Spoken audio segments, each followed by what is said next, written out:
Hay hombres que parecen haber nacido de pie, tocados por la varita de la fortuna, con una sonrisa eterna y una copa de vino en la mano, como si la vida fuera una fiesta interminable en una finca de Sevilla. Bertín Osborne es la viva imagen de ese triunfo fácil, del señorito andaluz al que todo le sale bien, el conquistador, el cantante, el presentador de éxito.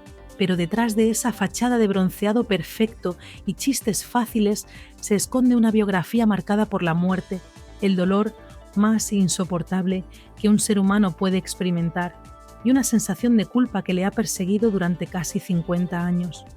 Hoy no vamos a hablar del Bertín de las revistas ni del Bertín de los escándalos de paternidad recientes. Hoy vamos a bajar al sótano de su alma para desempolvar los fantasmas que le visitan por las noches y que explican por qué, a pesar de tenerlo todo, en el fondo, es un hombre profundamente roto.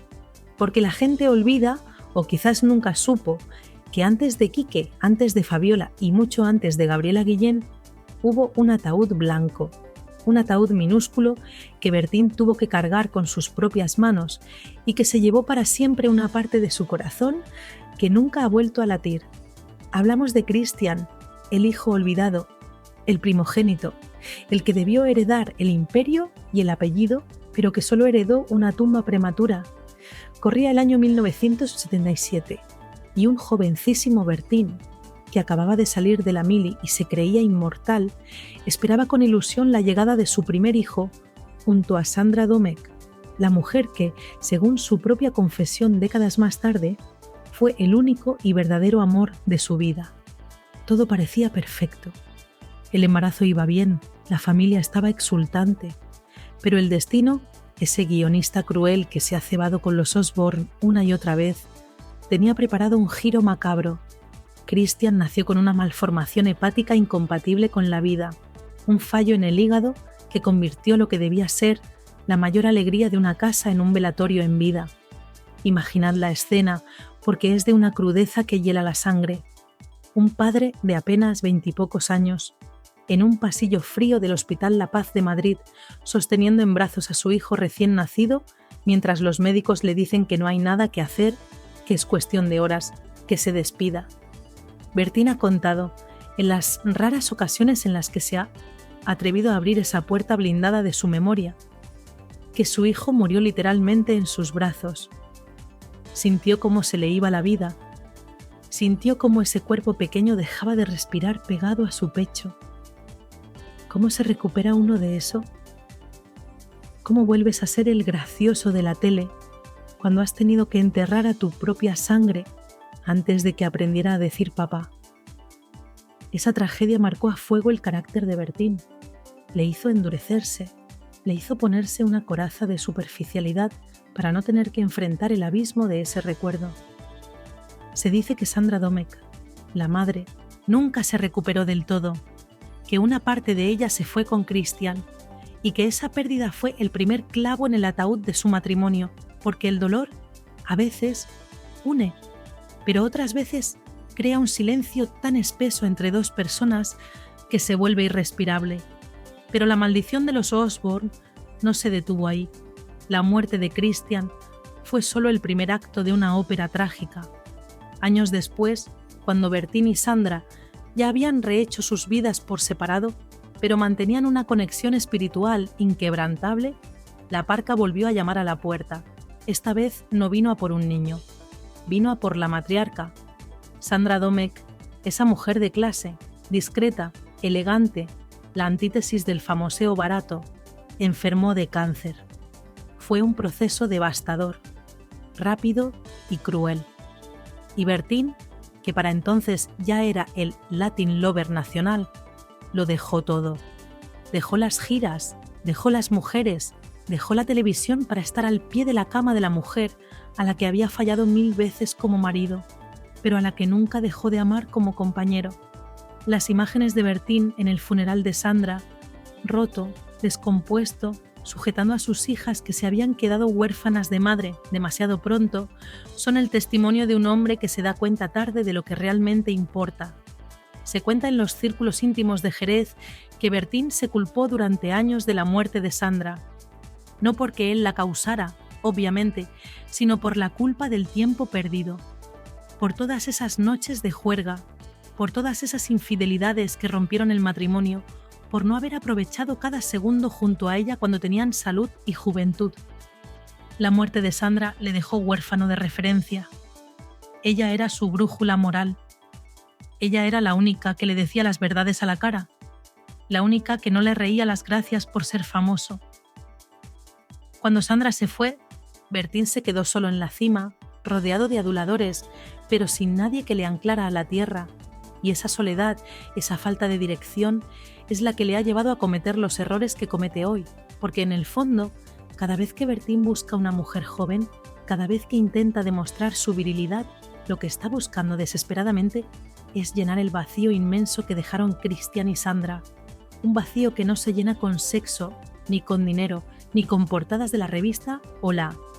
Y fijaos en la crueldad del paralelismo. Bertín perdió a su primer hijo varón, Cristian, y décadas después la vida le dio otro hijo varón, Quique. Y de nuevo la tragedia, de nuevo el hospital, de nuevo el miedo a perderlo. Es como si hubiera una maldición bíblica sobre su descendencia masculina, como si el destino le dijera: te daré hijos, pero te los cobraré con dolor. La historia de Cristian es el prólogo necesario para entender el terror absoluto que sintió Bertín cuando nació Quique. No era solo el miedo de un padre por un hijo enfermo, era el trauma reactivado de aquel pasillo de la paz. Era el fantasma de Cristian volviendo para recordarle que la felicidad completa no está hecha para él. Cuando Bertín mira a Quique, no solo ve a Quique, ve la oportunidad de redención, ve la segunda oportunidad que la vida le dio para salvar al hijo que no pudo salvar en 1977. Por eso su volcado con Quique es tan visceral, tan obsesivo, porque está salvando a dos hijos a la vez.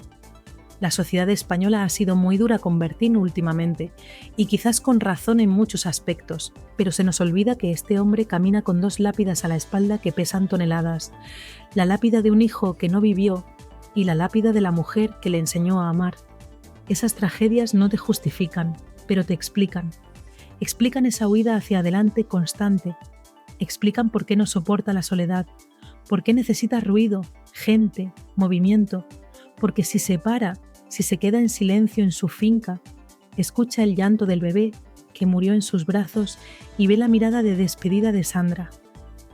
Y eso es insoportable. Bertín ha construido un personaje de vividor para protegerse del superviviente traumatizado que lleva dentro. Hay un detalle que pocos conocen y que revela la magnitud de su dolor oculto. Bertín apenas habla de Cristian. No hay fotos en el salón, no hay homenajes públicos, es un tema tabú, un agujero negro en la memoria familiar que todos respetan porque saben que, si se toca, el patriarca se derrumba.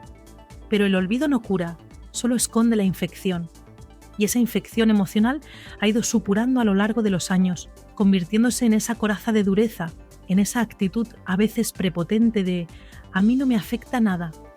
Mentira, le afecta todo, le afecta tanto que ha tenido que blindarse para no volverse loco. La muerte de Sandra fue el golpe de gracia a su inocencia. Se dio cuenta de que el dinero y la fama no sirven para nada en la sala de espera de la UCI, que puede ser el número 1 en ventas, pero si el médico dice «no hay nada que hacer», eres el ser más miserable de la tierra. Esa lección, aprendida a base de ataúdes, es la que nos lleva al siguiente capítulo de esta historia de terror real. Porque cuando Bertín pensaba que ya había pagado su cuota de dolor, cuando creía que con Fabiola había encontrado la paz y la estabilidad que Sandra no pudo darle, el destino volvió a reírse de él, con una carcajada macabra, y esta vez, el enemigo no fue un fallo genético ni un cáncer, fue algo mucho más estúpido, mucho más evitable y por tanto mucho más doloroso. Fue un trozo de queso, una bacteria invisible, una negligencia que condenó a su hijo Quique a una vida de lucha antes incluso de nacer. Y la culpa, esa vieja amiga de Bertín, volvió a instalarse en su pecho para no irse jamás. Porque si la muerte de Cristian fue inevitable, lo de Quique es una herida que sangra cada día porque sabe que pudo ser diferente. Y esa herida tiene un nombre científico que suena a sentencia de muerte. listeriosis. Una bacteria maldita, invisible, escondida en un queso sin pasteurizar que Fabiola comió sin saber que estaba ingiriendo veneno. La historia nos la han contado 1000 veces como un drama de superación, con sonrisas y fotos bonitas en las revistas, pero la realidad de aquellos meses fue un infierno de culpas cruzadas y silencios aterradores que dinamitó lo poco que quedaba de inocencia en Bertín. Cuando los médicos les dijeron que el cerebro de su hijo había sido atacado, que Quique nacería con parálisis cerebral severa y que probablemente no sobreviviría ni 2 años, el mundo del señorito andaluz se vino abajo. Pero aquí es donde empezamos a ver la verdadera cara de Bertín Osborne, esa que no sale en los programas de entrevistas y que define su tragedia como padre. Mientras Fabiola se convertía en una leona, en una madre coraje que no se separaba de la incubadora, que aprendía medicina, que se peleaba con los doctores y que decidió que su hijo iba a vivir aunque tuviera que darle su propio aliento. ¿Dónde estaba Bertín? Bertín estaba trabajando. Esa ha sido siempre su excusa, su escudo y su condena. Tengo que traer dinero a casa, decía. Y es verdad, las terapias son carísimas, pero el dinero no da abrazos, el dinero no cambia pañales de madrugada, el dinero no sostiene la mano de tu mujer cuando se derrumba de cansancio. Bertín huyó. Huyó hacia los escenarios, huyó hacia los platós, huyó hacia esa vida pública donde le aplaudían y le decían «¡Qué grande eres!», porque no soportaba llegar a casa y ver la realidad de un hijo que le recordaba, cada segundo, la fragilidad de la vida. Hay una crueldad intrínseca en el comportamiento de Bertín que la sociedad española le ha perdonado durante demasiado tiempo porque es muy simpático. Pero analicémoslo fríamente. Ha dejado solas a todas sus mujeres en los momentos clave. Dejó sola a Sandra con las niñas mientras él jugaba a ser Julio Iglesias por Miami. Y dejó sola a Fabiola con la carga titánica de levantar a un niño con necesidades especiales severas. Fabiola no se separó de Bertín porque se acabara el amor. Se separó porque se cansó de ser la enfermera, la madre, la gestora y la sombra de un hombre que nunca estaba. Fabiola quería vivir.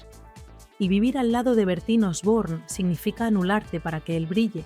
Significa cargar tú con las tragedias para que él pueda seguir siendo el eterno adolescente de 60 años. Quique es la luz de esa familia, es un ser de luz que ha unido a todos, pero también es el espejo donde Bertín se mira y se ve monstruoso. Porque Quique, con su silla de ruedas, con su dependencia absoluta, le exige algo que Bertín no sabe dar: presencia constante, le exige paciencia, le exige renuncia. Y Bertín no sabe renunciar a nada. Quiere al niño, lo adora, nadie lo duda, llora por él en televisión, pero luego se va a la finca, luego se va de gira, luego tiene sus amigas. El peso real, el peso físico de levantar a un adolescente que crece y que pesa, ese peso recayó sobre las espaldas de una mujer venezolana que llegó siendo una modelo y se convirtió en una santa a la fuerza.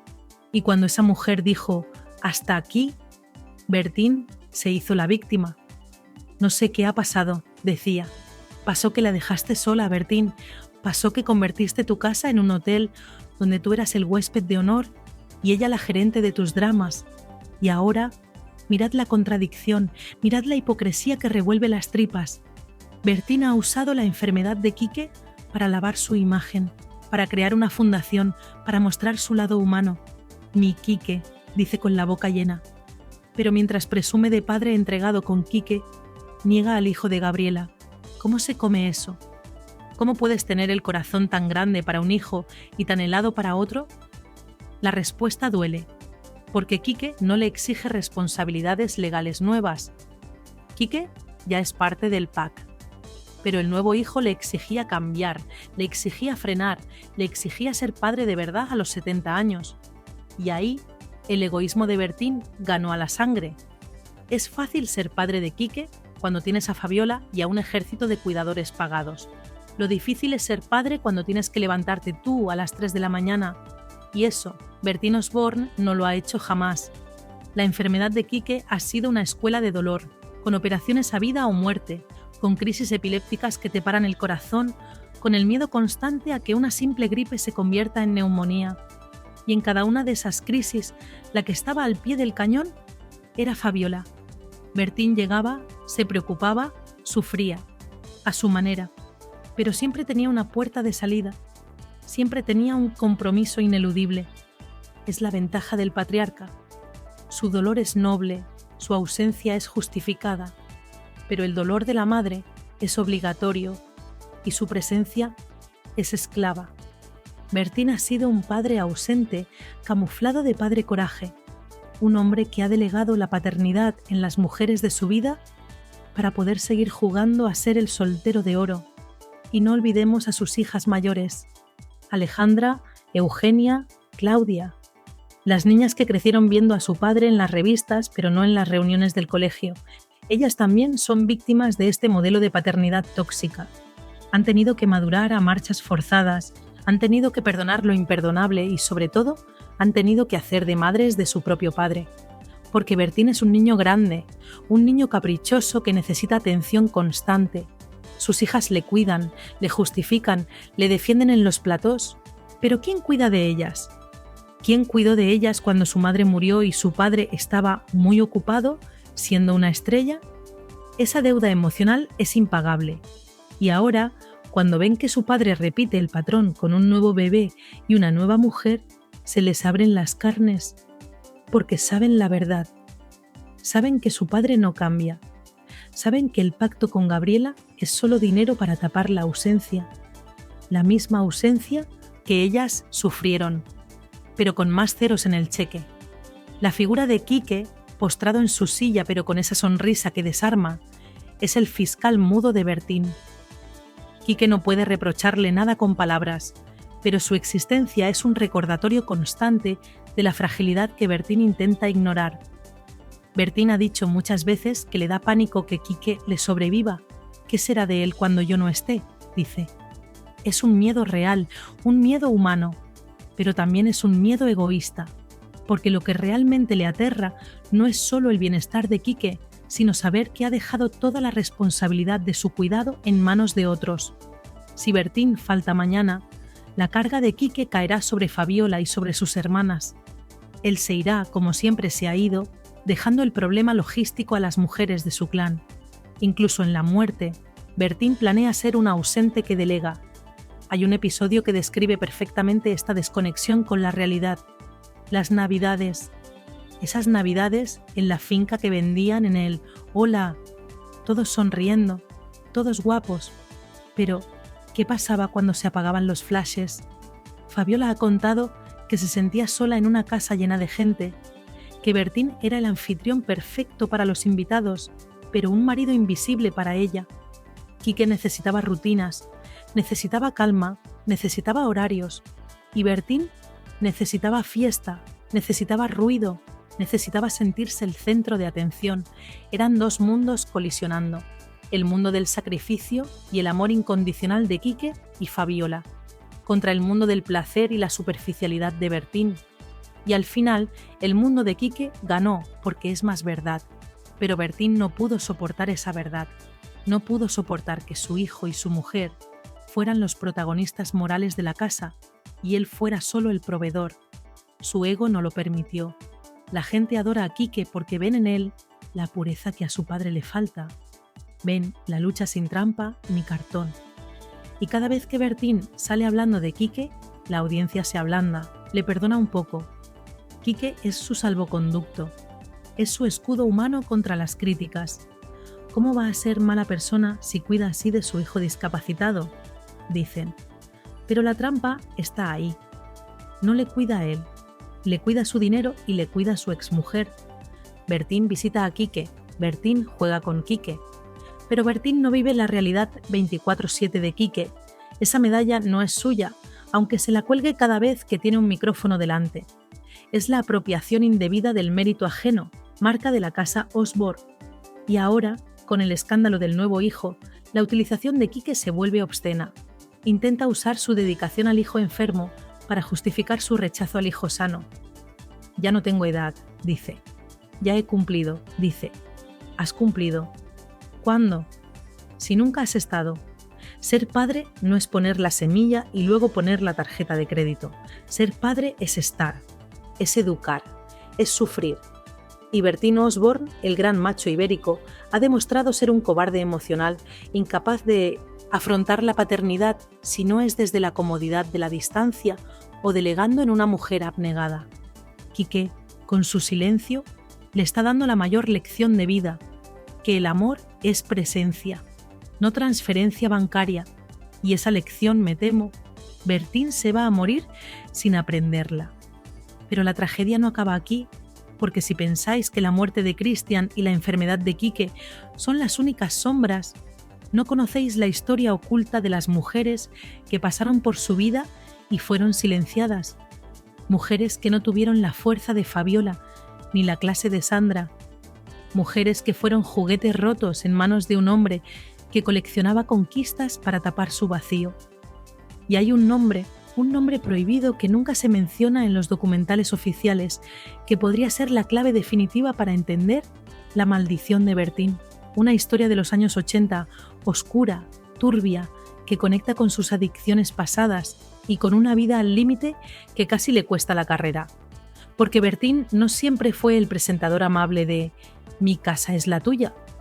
Hubo un tiempo en que Bertín era peligroso, y de ese peligro y de las víctimas que dejó en el camino es de lo que vamos a hablar ahora, porque el pasado siempre vuelve para cobrar las facturas pendientes. Y si hablamos de facturas pendientes, tenemos que abrir el cajón más oscuro de la biografía de Bertín, ese que él intenta mantener cerrado con 7 llaves, pero que hoy, con la perspectiva del tiempo y la decadencia, se abre solo. Porque antes de ser el presentador simpático que cocina con los famosos, Bertín Osborne fue un hombre peligroso. Y no lo digo yo, lo dicen los archivos policiales y las sentencias judiciales que muchos han querido olvidar. Hubo una época, finales de los 70 y principios de los 80, en la que la noche andaluza tenía un dueño y señor que no conocía límites ni leyes. Un Bertín joven, arrogante y desbocado, que coqueteó con el abismo de una manera que hoy nos parecería impensable. Pocos recuerdan o pocos quieren recordar que Bertín Osborne pisó la cárcel. Sí, habéis oído bien, el señorito de la finca durmió entre rejas. Fue en el puerto de Santa María, tras una de esas noches alocadas que acabaron en bronca monumental. Él lo ha intentado vender años después como cosas de juventud, como una detención preventiva de 72 horas por una pelea de bar, pero ese episodio es la punta del iceberg de una vida que caminaba por el filo de la navaja. En aquellos años, el alcohol y la fiesta no eran un divertimento, eran una forma de vida, eran la gasolina que movía a un hombre que huía de sus propios demonios, quizás intentando olvidar la muerte de su hijo Christian, quizás intentando tapar el vacío existencial con adrenalina barata. Pero la cárcel de verdad, la que casi le cuesta la vida civil, no vino por una pelea de borrachos, vino por la codicia. En el año 2003, cuando Bertín ya era una estrella consagrada, la justicia le condenó a 1 año de prisión y a una multa millonaria por fraude fiscal. 5 millones de euros. Repito la cifra para que se nos grabe a fuego. 5 millones de euros que Bertín Osborne intentó escamotear a todos los españoles. Mientras iba de patriota por los platós, mientras se envolvía en la bandera, sus cuentas en Panamá y sus estructuras societarias en Luxemburgo contaban otra historia muy distinta. La historia de un hombre que creía que las normas eran para los pobres, para los que no tienen cortijo. Aquella sentencia fue el primer aviso serio de que su imperio era de barro. Tuvo que vender fincas, tuvo que hipotecarse hasta las cejas, tuvo que trabajar a destajo, haciendo giras de teatro infames y programas de televisión menores para pagar la deuda y no entrar en prisión. Y lo vendió, una vez más, con ese victimismo de manual. Me engañó mi gestor, yo no sabía nada, soy una víctima de Hacienda. Mentira, un hombre que gestiona millones sabe perfectamente lo que firma. Pero Bertín nunca asume la culpa, siempre hay un gestor, una mujer, un socio o una bacteria que tienen la culpa de sus desgracias. Él es el eterno inocente en un mundo de culpables. Y esa huida hacia adelante económica es la que nos trae al desastre actual. porque Bertín nunca aprendió la lección. Siguió viviendo por encima de sus posibilidades, manteniendo un tren de vida de aristócrata del siglo XIX en pleno siglo XXI. Fincas con caballos, servicio doméstico, viajes privados, todo financiado con una rueda de ingresos que ahora, de repente, se ha parado. Y cuando la rueda se para, la realidad te atropella. Sus hijas mayores lo saben mejor que nadie. Alejandra, la primogénita, ha llegado a decir en privado y casi en público que está dispuesta a renunciar a la herencia. ¿Sabéis lo que significa eso? Significa que la herencia de Bertín Osborne no son millones, son deudas. Significa que lo que va a dejar a sus hijos no es un imperio, es una ruina hipotecada. Imaginad la angustia de esas hijas viendo cómo su padre, a los 70 años, sigue metiéndose en líos de faldas y engendrando nuevos herederos cuando no hay patrimonio real para los que ya están. Cada nuevo escándalo, cada nueva demanda de paternidad es un bocado más a un pastel que ya no existe. La herencia envenenada de Bertín es el elefante en la habitación de las cenas de Navidad. Todos saben que el rey está desnudo, pero nadie se atreve a decírselo mientras él sigue brindando con vino caro que probablemente debe al proveedor. Y en medio de esta tormenta perfecta financiera y legal, el cuerpo ha dicho basta. El físico privilegiado de Bertín, ese 1,90 y tantos que le servía de armadura, se está desmoronando. La enfermedad persistente se ha cebado con él de una manera cruel. Hemos visto a un Bertín irreconocible, cancelando conciertos, sin voz, sin aire, teniendo que sentarse en los escenarios porque las piernas no le sostienen. Es la imagen de la decadencia absoluta. El macho alfa que presumía de salud de hierro, ahora depende de tratamientos intravenosos para subir las defensas. La naturaleza le está pasando la factura de décadas de excesos, de noches sin dormir y de estrés emocional mal gestionado. Ver a Bertín Osborne hoy es ver la sombra de lo que fue. Sus ojos ya no tienen ese brillo de conquistador, tienen el velo gris de la preocupación y el cansancio. Se ha recluido en su finca no porque quiera disfrutar del campo, sino porque no tiene fuerzas para enfrentar el mundo. Se esconde de las cámaras que antes buscaba, se esconde de las preguntas incómodas y sobre todo se esconde de su propia realidad. La soledad del patriarca es ahora su única compañera. Una soledad que no es poética, es clínica. Rodeado de empleados que le dicen «sí, señorito», pero sin una mano amiga que le acaricie la frente sin pedirle nada a cambio. Y aquí es donde entra el nombre prohibido, la mujer fantasma que pudo cambiar su destino y que representa todo lo que Bertín despreció por su arrogancia. Hablamos de una relación de los años 90, una mujer famosa, bellísima, con la que tuvo algo más que una amistad y a la que trató con la misma displicencia de siempre. Se dice, se comenta en los pasillos de la memoria de la televisión, que Mar Flores pudo ser la horma de su zapato, pero Bertín, en su inmensa soberbia, la dejó escapar o la espantó, como hizo con todas. Y ahora, cuando mira atrás y ve el desfile de mujeres heridas que ha dejado a su paso, desde Sandra hasta Gabriela, pasando por Fabiola y tantas otras anónimas, ¿qué siente? ¿Siente orgullo de conquistador o siente el frío de haber sido incapaz de construir un amor sólido y duradero? La figura de Fabiola Martínez se agiganta en este ocaso. Ella fue la última oportunidad de Bertín para redimirse, para tener una vejez tranquila y acompañada. Ella le dio estabilidad, le dio una familia, le dio una segunda juventud, y él lo tiró por la borda porque se aburría, porque la paz le parecía poca cosa, porque necesitaba la adrenalina de la conquista, el chute de ego de sentirse deseado por mujeres 30 años más jóvenes, y ahora, cuando llega a su casa vacía y le duelen los huesos por la edad, cuando mira el teléfono y ve que Fabiola está rehaciendo su vida, feliz, guapa, libre. ¿Qué piensa Bertín? Piensa que es un imbécil, piensa que cambió un diamante por bisutería barata, pero su orgullo, ese maldito orgullo Osborne, le impide reconocerlo. Estamos asistiendo al final de una era. El arquetipo del señorito español, simpático, mujeriego y vividor, está muriendo en directo ante nuestros ojos. Bertín Osborne es el último dinosaurio de una especie en extinción. Una especie que creía que el mundo le debía algo por el simple hecho de ser hombre y tener apellido. Pero el mundo ha cambiado, las mujeres ya no callan, los hijos ilegítimos reclaman su sitio, Hacienda no perdona y la salud no negocia. Bertín se ha quedado solo en un escenario que ya no entiende, intentando cantar las mismas canciones de siempre, pero el público ya no aplaude, el público le está pitando. Y lo más triste de este final de trayecto no es la ruina económica, ni siquiera la enfermedad, lo más triste es la falta de legado moral. ¿Qué ejemplo deja Bertín a sus hijos? ¿El ejemplo de que se puede comprar todo con dinero? ¿El ejemplo de que huir de los problemas es la solución? Quique, con su parálisis cerebral, ha enseñado más sobre dignidad, lucha y amor en 15 años que su padre en 70. Quique es el verdadero gigante de esa familia. Bertín es solo el hombre que paga las facturas, y a veces ni eso.